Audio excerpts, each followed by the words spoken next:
Bien amigos, seguimos aquí en la mañana de la 98.5, estamos en ADN FM, Radio Comunitaria con la perspectiva de los trabajadores, estamos en el 98.5 de su dial y a través de www.adeonlavalleja.com.uy y con la visita de Julián Mazzoni que anunciamos hace instantes nada más, pero se nos fue un poquito larga la mañana, estuvo por aquí el diputado Javier Upierres y el senador Alejandro Sánchez, así que bienvenido Julián, ¿cómo te va? Bueno, un gusto y además fue un gusto escuchar a Pacha y bueno, a Javier también, pero sobre todo a Pacha, que lo tenemos siempre y que hizo una exposición muy clara sobre los temas centrales de la agenda parlamentaria, ¿no? Así que me parece que es tiempo ganado para la columna inclusive, porque algunas cosas que uno pensaba de pronto conversar fueron expuestas con mucho mayor claridad que la que puedo poner yo.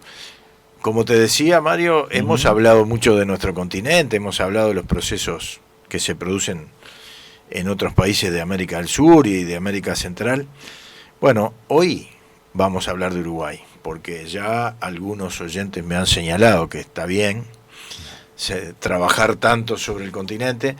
La idea un poco es concebir las transformaciones en nuestro país como parte de un gran proceso continental, de unidad revolucionaria, digamos, en el continente, con las peculiaridades de cada país. Es muy interesante verlo así, porque pero bueno, hoy nos vamos a dedicar a Uruguay, y por lo tanto vamos a escuchar Tierra de Artigas en una versión de Quilapayún. A mí me gusta mucho esa versión, siempre me impresionaron mucho los Quilapayún desde que empezaron, es un conjunto chileno.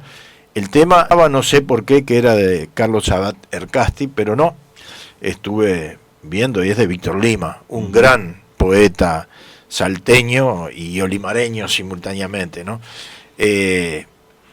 Yo creía que era Carlos Sabat Ercasti y te voy a contar por qué, porque en realidad lo cantábamos en la Escuela 1 cuando yo iba, este tema, que es muy lindo, y no sé por qué, yo estaba casi convencido que era de Sabat Ercasti. Bueno, no, es de Víctor Lima, otro gran poeta uruguayo. Si quiere un dato que no tiene nada que ver con nada, yo fui al Liceo 24, Carlos Sabat Ercasti. Si bueno, le sirve como dato de confusión. No, es un reconocimiento a un poeta importante de nuestro país. Pero bueno, yo estaba convencido de eso y me parecía que en la escuela nos habían dicho que era de Sabat Ercasti. Pero son cosas que uno... Sí, vamos a escucharlo.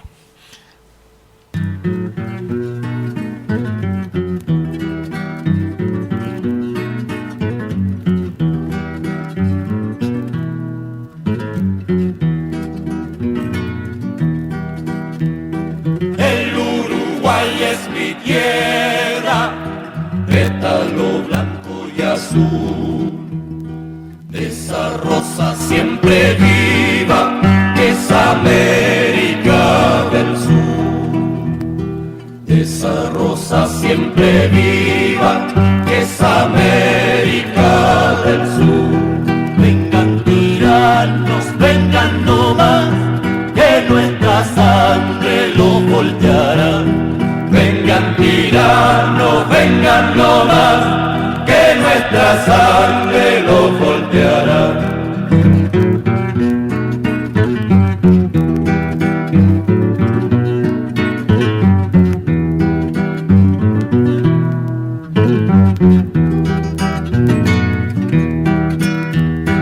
Aunque en mi tierra querida no todo vaya muy bien, voy de esta tierra donde siempre estoy de pie. Yo no me voy de esta tierra donde siempre estoy de pie. Vengan tiranos nomás. Vengan nomás, que nuestra sangre los volteará. Bueno, es muy fuerte, sí, pero además yo siempre decía, la gente... El proceso educativo es un proceso político, no partidario, pero sí político. Que tú cantes en la escuela esta canción implica una opción política del sistema educativo en su conjunto que le está diciendo tiranos en Uruguay, no. Entonces, esto es muy importante, haber formado generaciones cantando esto. Es parte de lo que fue después la gesta del pueblo uruguayo para enfrentar la dictadura. Y como vamos a hablar de Uruguay, hoy vamos a empezar a partir de la caída de la dictadura. No quiero hablar del proceso anterior, hemos hablado muchas veces, sangriento, difícil, pero la gente enfrentó la dictadura, las organizaciones políticas y sindicales la enfrentaron, arrancó con una huelga general de la vieja CNT, que después se transformó en el 83 en el PIT-CNT, y un esfuerzo muy grande de sectores políticos importantes. Claro que hubo apoyo político también. El primer presidente del Consejo de Estado era el senador número 1 del herrerismo. Era Martín Recaredo Echegoyen. Y bueno, obviamente hubo sectores del Partido Colorado, el propio Bordaberry era elegido por el Partido Colorado, pero hubo sectores muy importantes de los partidos tradicionales que enfrentaron. Ahora el costo político más grande lo pagó la izquierda, lo pagaron los compañeros desaparecidos, torturados, exiliados, destituidos, fue muy duro, pero el pueblo uruguayo fue capaz de resistir, ganó el plebiscito en 1980, y ahí se inició un proceso que culmina recién en el 85 con la primera elección, compleja elección, con Wilson Ferreira proscrito, con Sereñi proscrito, pero bueno, se hizo el proceso electoral, lo gana Sanguinetti y empezamos, digamos, de alguna manera a salir de la dictadura, con cosas que son realmente muy rengas, digamos, porque el primer problema, no el primero, pero uno de los primeros que se presentó es el problema de la defensa de los derechos humanos y de la responsabilidad de los torturadores y desaparecedores de gente, que fue resuelto, entre comillas, con un sistema realmente nefasto para el país, que es la ley de caducidad de la pretensión punitiva del Estado. Esa ley fue enfrentada mediante un plebiscito por la izquierda, por sectores sociales importantes, algunos sectores de los partidos tradicionales, recordamos especialmente al Movimiento Nacional de Rocha, junto con el Frente Amplio, y bueno, ahí logramos juntar la firma en un clima muy, muy adverso, yo creo que más adverso inclusive que que tuvimos ahora para el último plebiscito, y lo perdimos, y la impunidad de alguna manera señaló la marcha del... Nosotros decíamos en aquel tiempo que la política económica que estaba aplicando el gobierno Sanguinetti, que eran los dictados del plan Brady, sobre todo, inventado en Estados Unidos, que consistía, mira, ahora que estaba hablando Pacha de estos temas, pero el plan Brady, cuando salimos de las dictaduras, en todo el continente, en Argentina, en Brasil lentamente, en Chile, en Bolivia, se había acumulado una deuda externa gigantesca, que además, parecido a lo que pasó recientemente en la Argentina de Macri, ese dinero entró, Uruguay se endeudó y desapareció, se fue para cuentas internacionales, y el plan Brady lo que te ofrecía era el siguiente: yo te compro la deuda a un precio de mercado, como era tan difícil que se pagara la deuda, vos podías comprar una deuda a la 10ª parte de lo que era. Eso sí, vos después estos papeles que yo te voy a comprar me los tenés que aceptar para que yo te compre tus empresas públicas. Era un proceso ya ultra privatizador.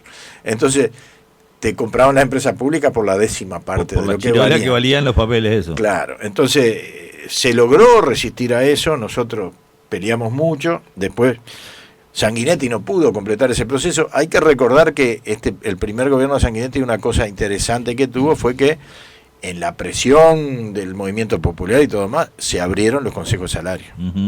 Y empezó a funcionar los consejos de salario, y lo que implica siempre recuperación del salario real. Claro. Y más cuando se venía de una caída gigantesca durante la dictadura. Y de la famosa tablita del año 82. Quiebre de la tablita del año 82.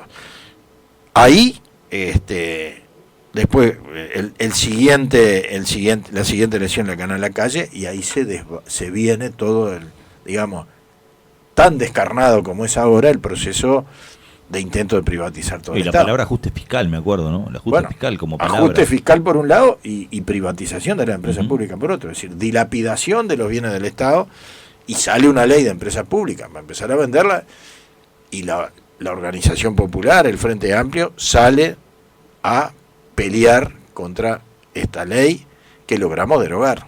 Ujú. Yo creo que era, a ver si me acuerdo bien de la fecha, esto debía ser 93 o 94, Ujú. cuando se hizo la elección. Hasta último momento Sanguinetti la venía orejeando, no decía ni que sí ni que no. Unos 15 días antes, cuando ya se observó en el panorama nacional que la defensa del aparato del Estado por parte del pueblo se iba a dar medio ajustada, Sanguinetti salió públicamente a decir que votaran, y esto salió casi con un 80%, 70 y pico por ciento, en contra de las privatizaciones. Y ahí se despatarró, digamos, el gobierno blanco y colorado que había. Claro.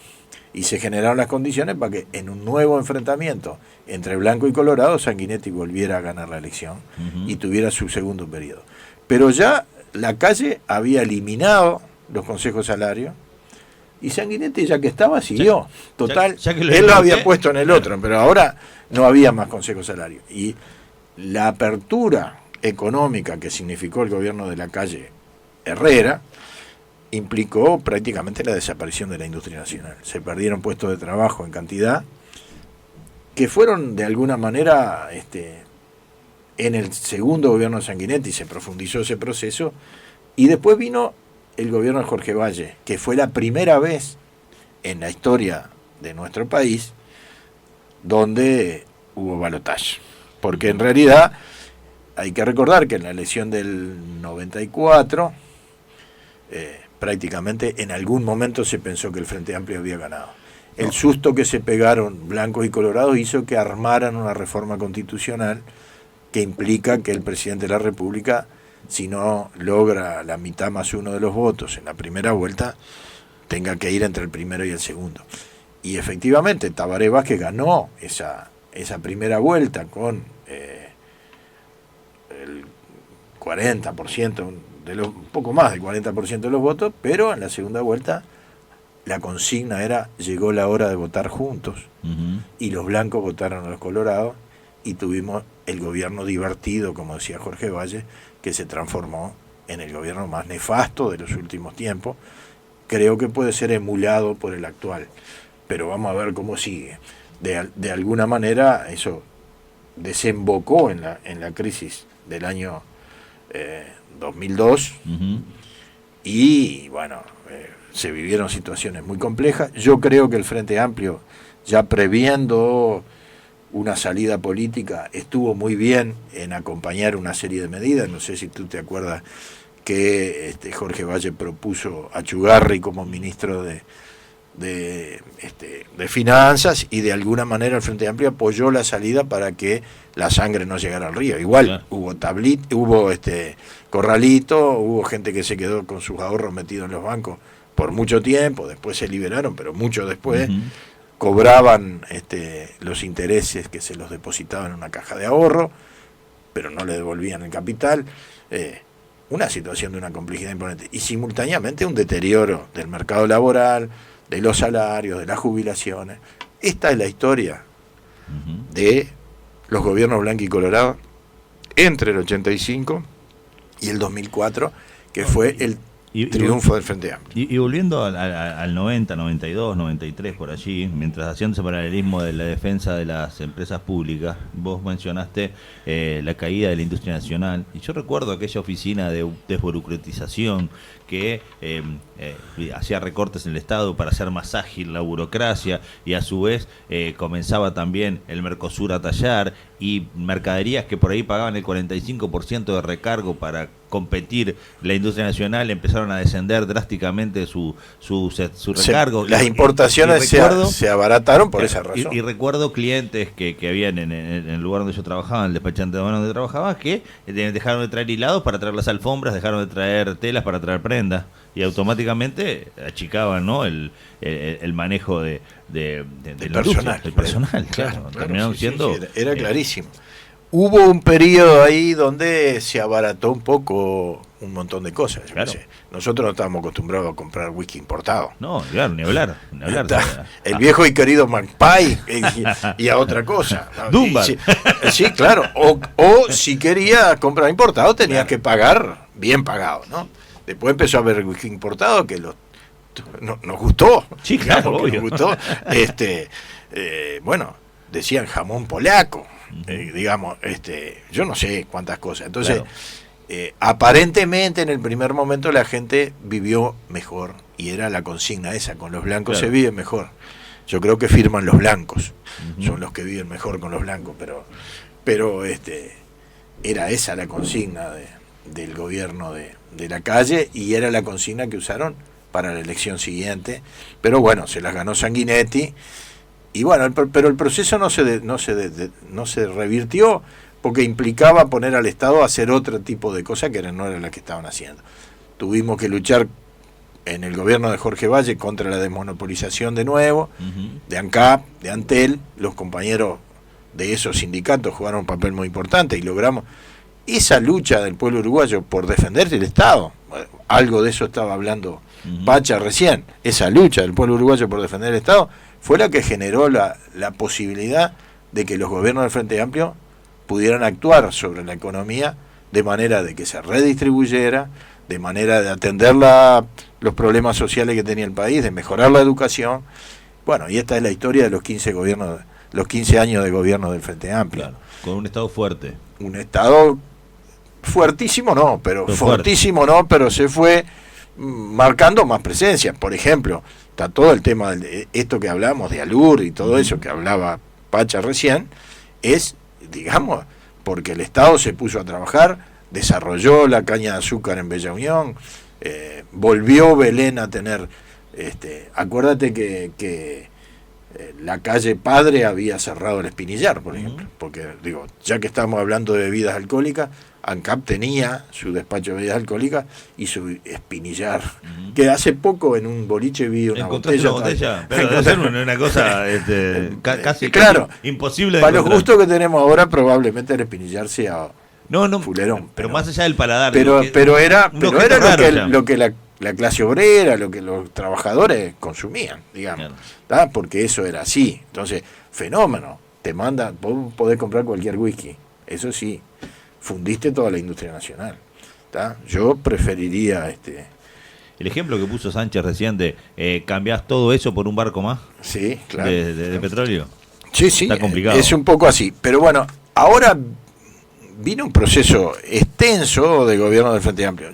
Ya hemos hablado nosotros de los grandes beneficios que trajo el país, ¿no? Es decir, Uruguay pasó a ser el país con mayor ingreso per cápita del continente, en un proceso muy interesante, muy, muy virtuoso, porque todos los años iba subiendo hasta llegar a ser el país con mejor PBI per cápita de Sudamérica, claro. de toda Latinoamérica, creo. No sé si ahí capaz que estoy cometiendo algún, pero de Sudamérica seguramente. Siempre nos pusieron a Chile como el ejemplo paradigmático. Bueno, pasamos a Chile con una concepción totalmente distinta a la de los chilenos, ¿no? Claro. Acuérdate cuando se produce la crisis brutal en Chile, particularmente el pueblo en la calle, pero las AFAP, no sé cómo se llaman allá, pero las parecidas a las AFAP, todas esas cosas, que Talvi había hecho toda la campaña diciendo que el ejemplo era Chile, el modelo era Chile, y después dejó de hablar, porque nos querían vender a Chile como el gran ejemplo.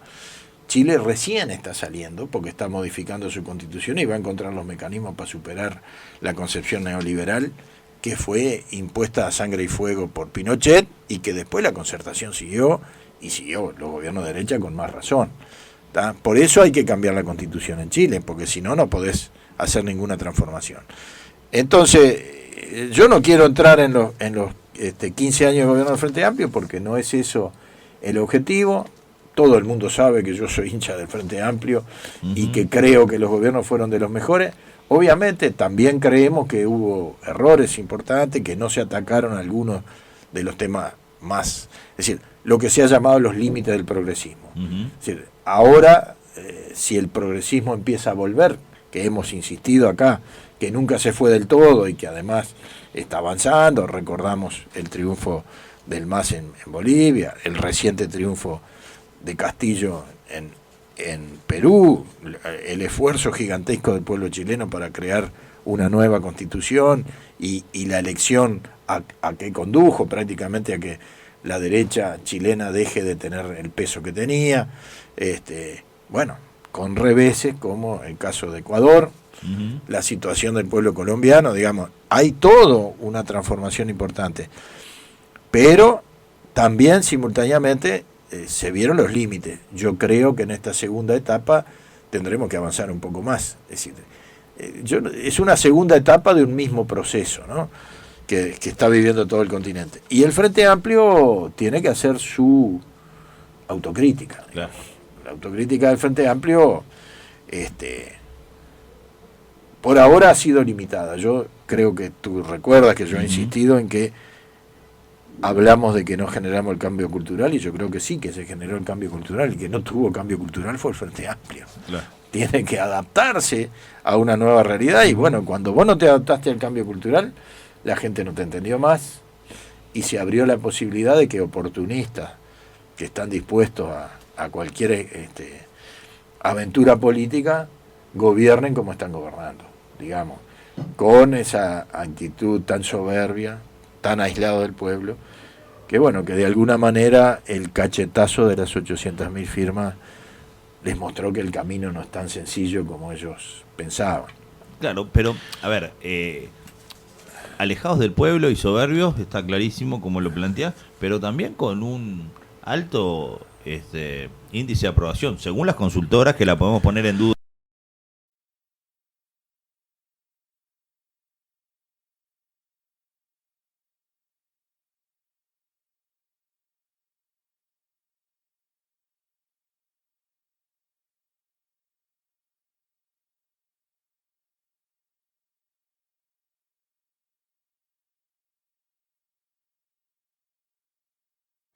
El problema es que esto se agota. Ya en la última consulta, de unas consultas que están bastante sesgadas, le da que baja 8 puntos el presidente de la República en popularidad. Esto en cualquier momento se va a producir una picada si no dan vuelta en la cosa, si no empiezan a manejar otras cosas, que no está previsto, porque esto que estaba señalando el compañero Pacha recién, respecto a la rendición de cuentas, respecto al presupuesto, respecto a la ley de urgente consideración, y ahora se suma, ya estaba, pero ahora se suma para la opinión pública el escándalo de la entrega del puerto por 60 años, realmente nosotros que tenemos esa idea de que el Estado en el Uruguay tiene que jugar un papel muy importante, porque en última instancia las diferencias en la historia política del Uruguay son esas, es decir, hay sectores, particularmente el herrerismo, pero también algunos sectores del Partido Colorado, que han sostenido posiciones en contra del Estado, pero la inmensa mayoría del Partido Colorado y sectores importantes del Partido Nacional en la historia han sido estatistas. Aunque no te quiero sacar de tema, Julián, pero hemos visto en las redes sociales en los últimos días el ataque de un conductor a un inspector de tránsito por una multa, tirándole todo el odio terrible. Al Estado. Además público, de alguna manera el hombre se ve que se siente de alguna manera orgulloso de las cosas que dijo, porque si no, no los hubiera defendido. Exactamente, pero con un odio muy cejado al Estado. Eso es parte de una prédica sistemática. Claro, a eso voy. A los pobres, al Estado, a los funcionarios públicos. Entonces, y yo soy el único que trabajo, ¿no? Es decir, los demás no trabajan, ¿no? El municipal es un zángano que me está chupando la sangre, y yo, que soy productor rural, soy el hombre que aporta aquí. Obviamente que los productores rurales aportan, pero los obreros municipales mucho.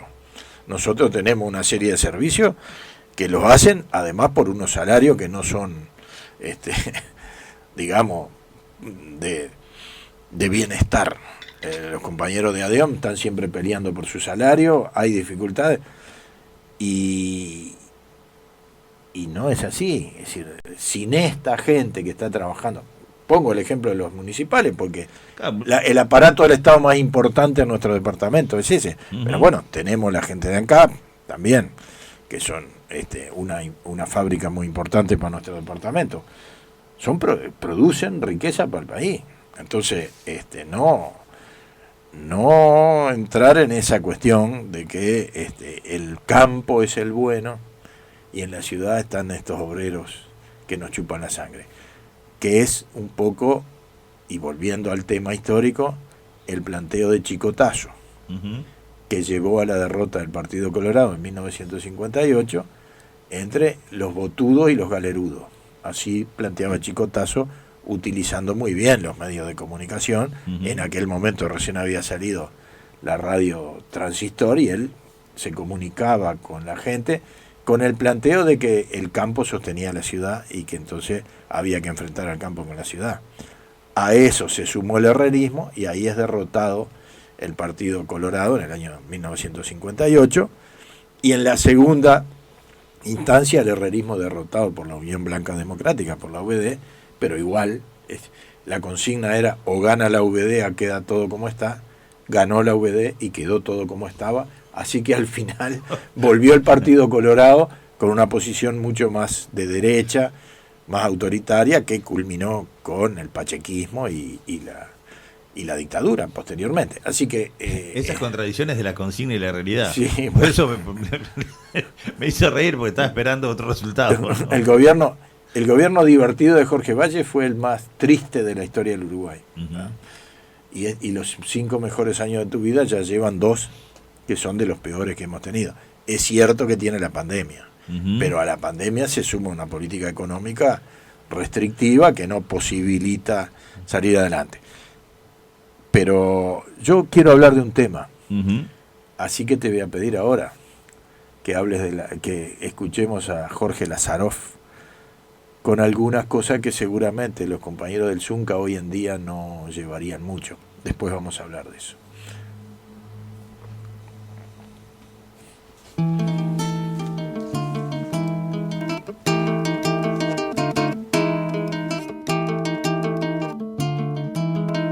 Albañil yo soy, también cantor, me voy y vengo el jueves si lo que canto duele.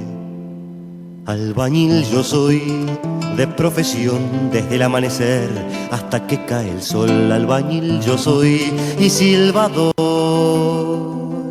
para rechiflar mujeres de arriba en las paredes.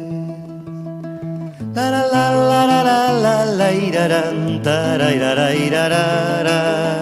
La la la la la la la la la irán, tarairá. Yo trabajo al son y sí señor, desde la madrugada hasta que más no doy.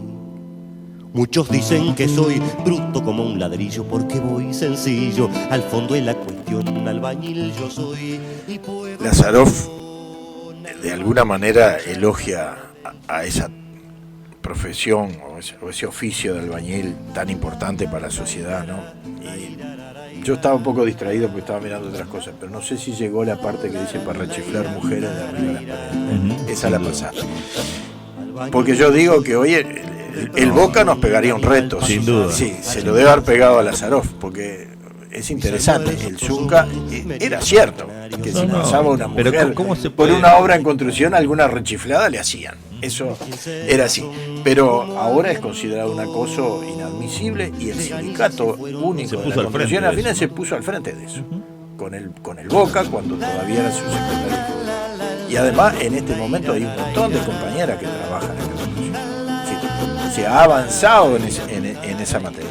Pero ¿por qué quiero traerlo de albañil? Porque en medio de esta situación de enfrentamiento, lo que le hicieron al Boca es digno de ver lo que son nuestros adversarios políticos. Es decir, el Boca todo el mundo sabe que es albañil, que llegó a tener trascendencia política, digamos, como albañil, fue electo después diputado por el Partido Comunista, en una campaña de defensa de la unidad del Frente Amplio y todo lo demás, y al tiempo decidió que volvía a su sindicato. Pero en el breve tiempo que estuvo en la Cámara de Diputados sacó la ley que tiene que ver con las oportunidades laborales para las personas con discapacidad, que hizo una campaña gigantesca en todo el país, como es él, con esa energía, habló con mucha gente, acá en nuestra ciudad habló con las organizaciones, y finalmente esa ley salió. La efectividad de esa ley, bueno, hay que pelearla, ¿no? Pero esa ley él la sacó y después volvió a su sindicato y después finalmente se incorporó a la lucha por la candidatura a la presidencia, nada más ni nada menos por el Frente Amplio, con una actuación muy digna, sacó 25% de los votos, muy cerca de segunda y tercera posición eran la primera era de Daniel Martínez, después estaba Carolina Cosa y después estaba él, muy cerquita, y bueno, y encabezó la lista 1001 al Senado y ahora es senador de la República. En el Partido Comunista se considera que la banca que tiene un diputado o un senador, o bueno, en algún otro, ediles no, porque en realidad no cobrábamos nada, es del partido, y que entonces lo que nosotros luchamos es para que todos los obreros calificados tengan un tipo de salario que les permita vivir, y por lo tanto, si esa es nuestra lucha, lo que va a cobrar el representante en el Parlamento de un partido comunista es un salario equivalente al de un obrero especializado, en este caso un albañil, bueno, un oficial albañil. Así que el Boca cobra su sueldo de oficial albañil y el resto lo deja para su organización política, porque así entendemos nosotros que tiene que ser la cuestión. En medio de esto se hace esa brutal campaña que hace no sé si nombrarlo, el programa de Canal 4. Y bueno, hay todo un barullo en torno a este tema. Y bueno, yo creo que esto demuestra qué tipo de gente son. Porque en realidad todos sabemos que todos los albañiles, que todos los obreros están haciendo la casa a las patadas, como pueden, sin plano, que demoran en regularizar la situación. Bueno, el Boca ya reconoció que podía haberlo previsto eso y haberlo hecho mejor, y bueno, ya tomó las medidas.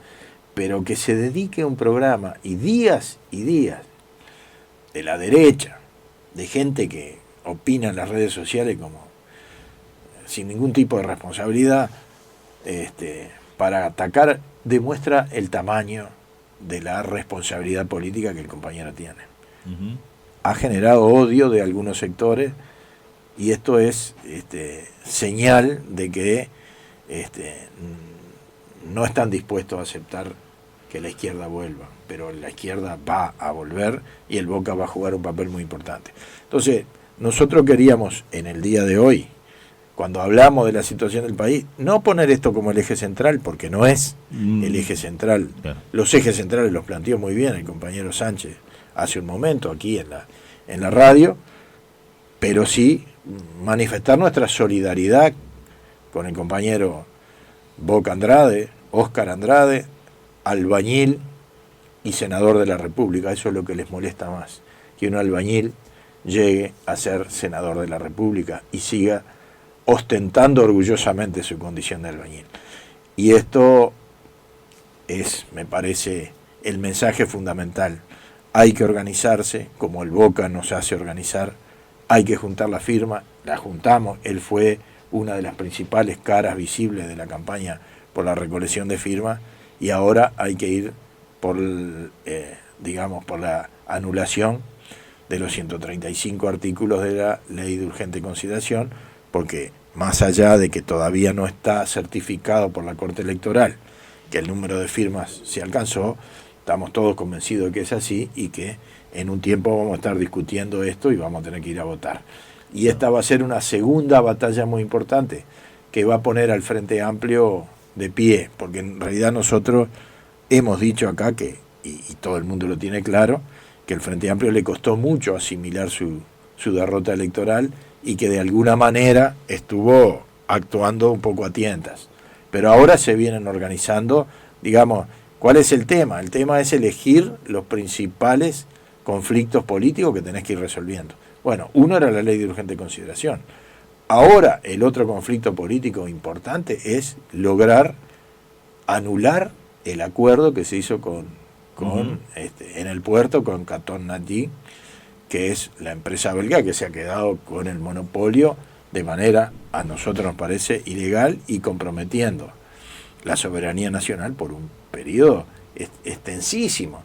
Fíjate que cuando hablamos del tema del Paraná, el gobierno de Menem, que fue un gobierno ultra privatizador, que abrió la Argentina y la fundió, Que dijo en un discurso, todo lo que esté para el Estado pasará a manos Sí, privadas. bueno, Sí, así es dice categórico. llanamente, bueno, fueron 25 años la concesión del río Paraná. Bueno, acá son 50 más los Más 10 10 que que ya, quedan. 60. Ujú. Es decir, yo tengo nietos que van a ser ancianos cuando termine la concesión. Claro. Es brutal. Ujú. Yo voy a estar mirando crecer el pasto del lado de abajo, pero No, pero ahí donde también hay que comprender, Julián, un montón de cosas. Y yo creo que voy a entreverar de vuelta el tema.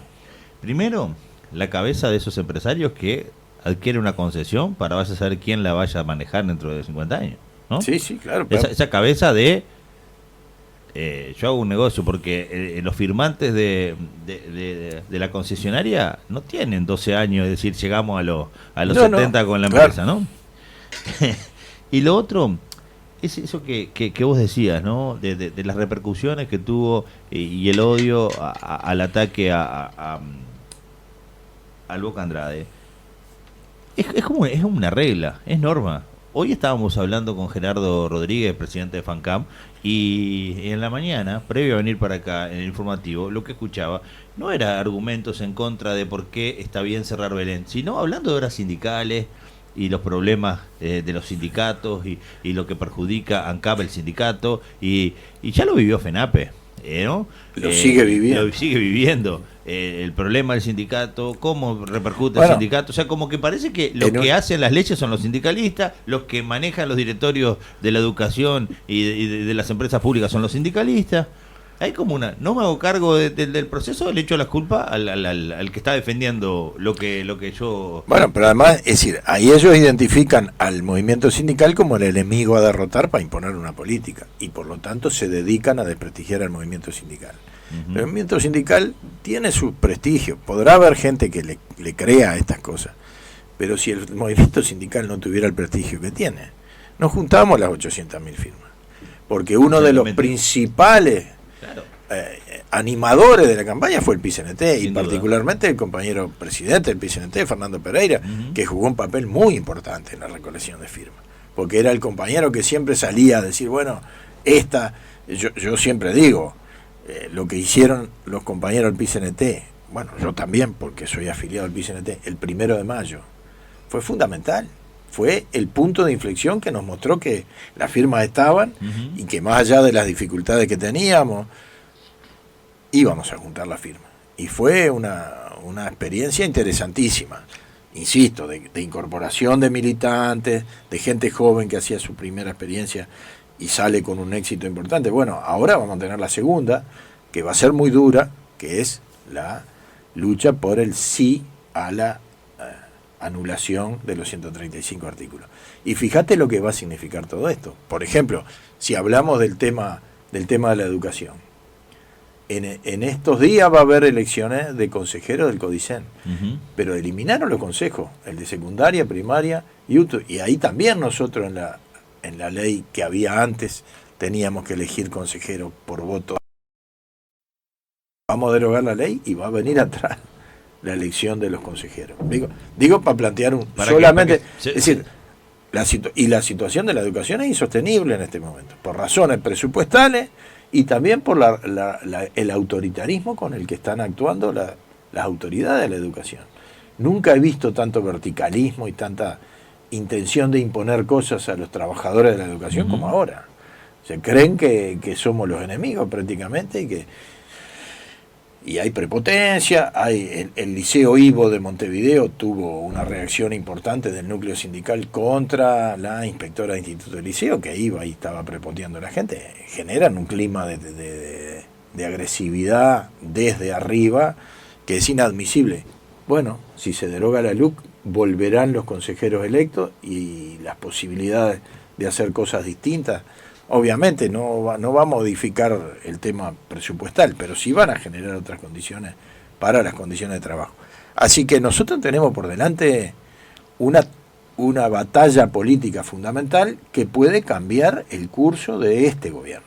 El amigo Toti nos dice, ladran Sancho con el tema del Boca, y sí, realmente, que al destacado es al que siempre, ¿no? El otro día uno ponía, lo que pasa dice que que vos cuando tenés una tabla para martillar, a los clavos torcidos no martillás al que se saca, que está derecho, dice, y está, yo qué sé. Bueno, vamos arriba. Tiene que ver con eso. En eso vamos arriba. Nosotros, yo quería simplemente traer este tema porque también hubo compañeros que me dijeron, che, no dijiste nada del Boca. A mí me parecía que era un tema menor, pero no es tan menor desde el punto de vista de cuál es la táctica que utiliza la derecha para agredir al movimiento sindical, a la izquierda, al Frente Amplio.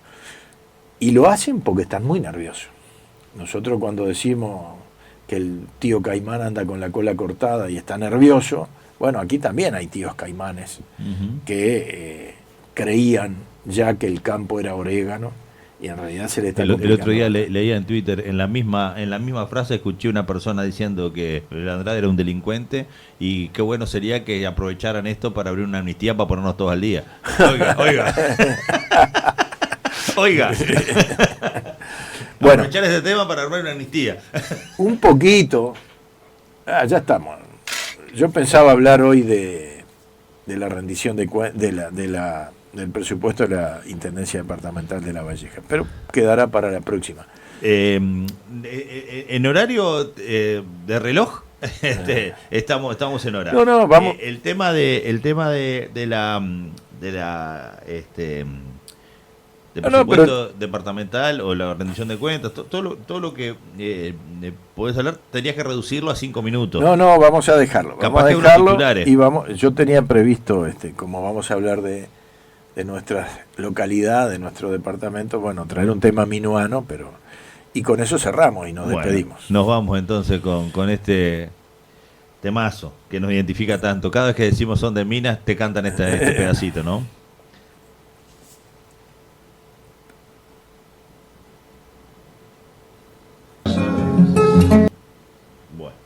No nos quiere cantar. Chalar no nos quiere cantar. No quiso arrancar, pero.